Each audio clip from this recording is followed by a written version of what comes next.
morning, everyone. Good morning, ma'am. Good morning, classmates. I'm Shadrach Gabriel Arida Rabanes, and this is my home-based exercise vlog of Activity 11 on the do's and don'ts of exercise. So what are the do's and don'ts of exercise? Let's explain them one by one. And I'll also share my opinions, my understanding, and experiences on these matters. First do, determine your readiness for exercise. So of course, this has something to do with warm-ups. What you do before your exercise. So you need to determine if you're ready to exercise already. Because if you jump directly into the exercise, even if it's a low intensity exercise, it could already lead to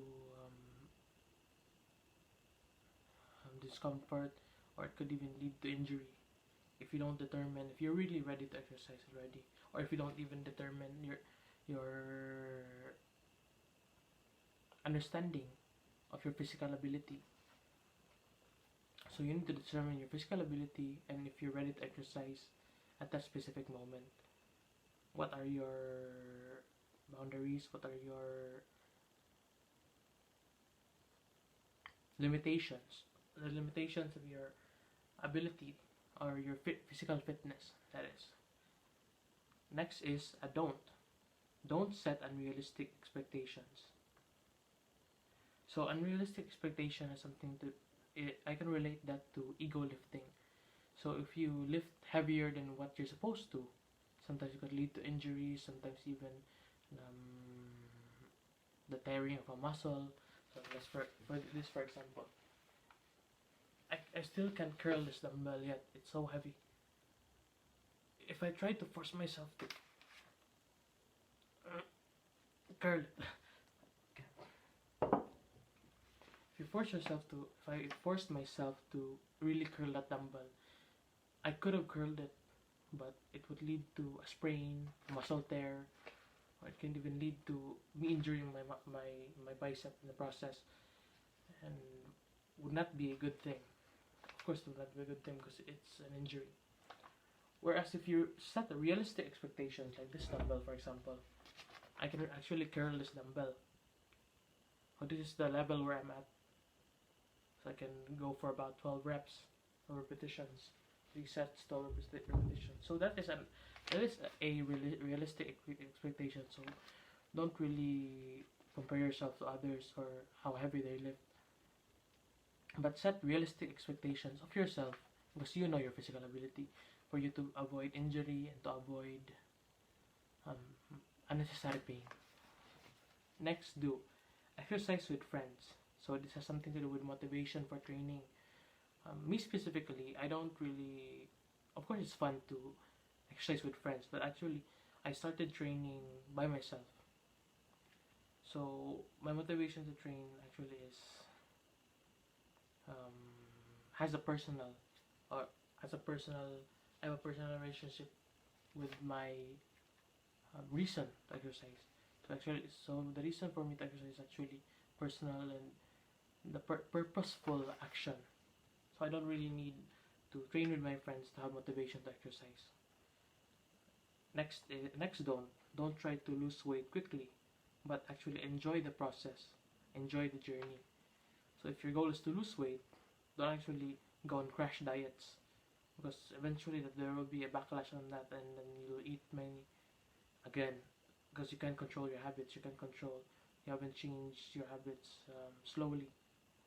You actually force yourself to lose weight instead of actually going through the process and actually and developing good habits in order for you to healthily achieve that goal weight, that your personal goal weight, like that. Next do select exercises that you enjoy. So don't actually select exercises that other people think that you should do. Of course, that's good. Getting feedback from others is good. However, if your reason to exercise is just to be healthy, stay fit, not actually to compete, then you don't really need to follow what others say. You just have to enjoy exercising, do your own research, um, to grow in your wisdom on exercising. Then you select your exercise you enjoy, and just enjoy the journey of being towards being physically fit. Next, don't overdo it. So sometimes we are so passionate about working out that we. So sorry for the interruption, guys. So next is don't overdo it. So it's okay to enjoy it, but don't overdo it to the point that you actually get injured. Next, consider organize fitness classes and events. I think I believe it has something to do with fitness programs, something like that. But for me, going to those programs is you're just going to go there to actually get research on more exercises, to talk to other fitness influencers, to understand more about fitness, understand more about exercising.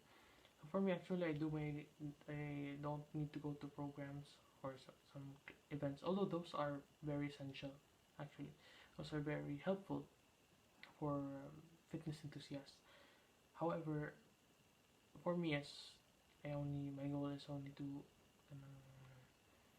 attain physical fitness, to be healthy. So I only do my research on the internet and on videos on YouTube, something like that. Next, don't start with high intensity exercise.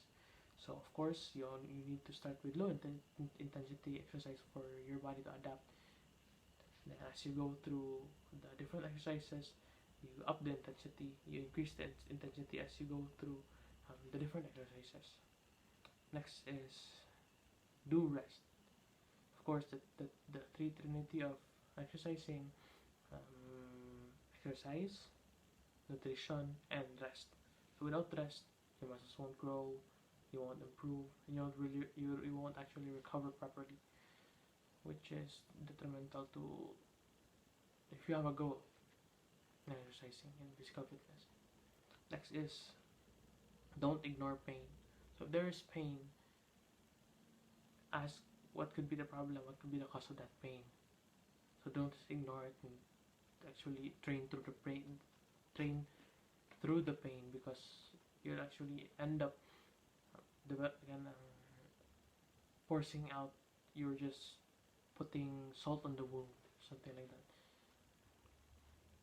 You actually a potential injury. You're actually making it an injury if you train through the pain. There's a difference in training with pain, but there's also a difference with training that you experience pain because it's leading to an injury. You're doing something wrong, something like that. So that's all on the do's and don'ts of exercise. Thank you for listening, and I hope you understood.